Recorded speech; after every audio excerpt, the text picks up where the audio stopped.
Railway ಪರೀಕ್ಷೆಯಲ್ಲಿ ಕನ್ನಡಕ್ಕೆ ಮತ್ತೆ ಅನ್ಯಾಯ ಆಗಿದೆ. ಕನ್ನಡ ಪರ ಸಂಘಟನೆ ಕರವೇ ನಾರಾಯಣಗೌಡ ಬಣ ಆಕ್ರೋಶ ಹೊರಹಾಕಿದೆ. ಜೂನ್ 25ರಂದು ರೈಲ್ವೆ ಪರೀಕ್ಷೆ ನಡೆಯುತ್ತೆ. ಕೇವಲ ಹಿಂದಿ ಹಾಗೂ ಇಂಗ್ಲಿಷ್ ಭಾಷೆಯಲ್ಲಿ ಪರೀಕ್ಷೆಗೆ ನಿರ್ಧಾರ ತೆಗೆದುಕೊಳ್ಳಲಾಗಿದೆ.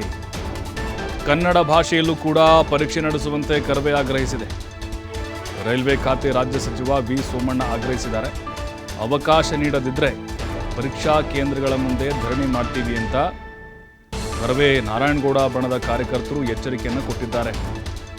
ಸೋಮಣ್ಣ ಅವರು ಹಿಂದೆನೇ ಹೇಳಿದರು, ಕನ್ನಡಿಗರಿಗೆ ಕರ್ನಾಟಕಕ್ಕೆ ಅನ್ಯಾಯ ಆಗೋಕ್ಕೆ ಬಿಡಲ್ಲ ಅಂತ. ಏನು ಮಾಡೋಕ್ಕಾಗ್ತಿಲ್ಲ.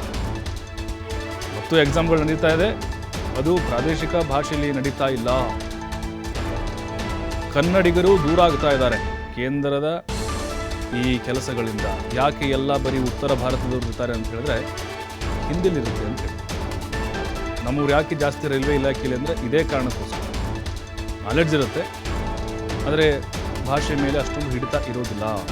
ಹಾಗಾಗಿ ಕನ್ನಡದ ಮೇಲೆ ಎಕ್ಸಾಮ್ಗಳಾಗಬೇಕು, ಅವಕಾಶಗಳನ್ನು ಕೊಡಬೇಕು ಅಂತ ಕೇಳಿದ್ದಾರೆ. ತಮ್ಮ ಆಕ್ರೋಶವನ್ನು ಹೊರಹಾಕಿದ್ದಾರೆ. ಜೂನ್ 25ಕ್ಕೆ ರೈಲ್ವೆ ಎಕ್ಸಾಮ್ ನಡೆಯುತ್ತೆ.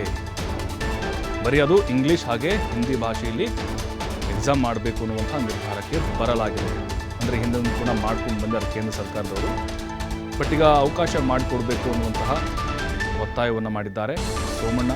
ಜೊತೆಗೆ ಕನ್ನಡ ಪರ ಹೋರಾಟಗಾರರು ಕೂಡ.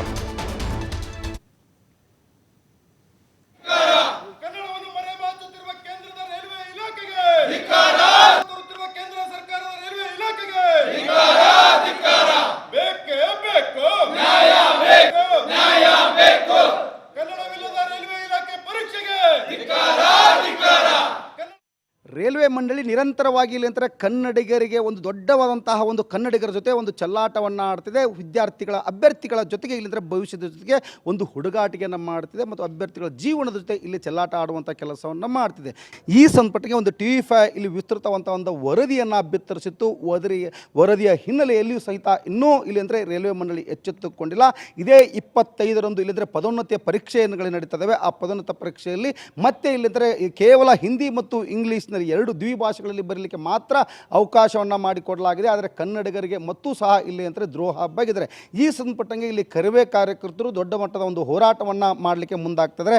ಮಾರ್ಚ್ 17ರಂದು ಸಹ ಇಲ್ಲಿ ಅಂತಂದರೆ ಒಂದು ಪರೀಕ್ಷಾ ಕೇಂದ್ರಕ್ಕೆ ಮುತ್ತಿಗೆ ಹಾಕಿ ಅಂದು ನಡೆಯುವಂತಹ ಪರೀಕ್ಷೆಗಳನ್ನು ರದ್ದು ಮಾಡಲಿಕ್ಕೆ ಇಲ್ಲಿದ್ರೆ ಕರವೇ ಮುಂದಾಗಿತ್ತು.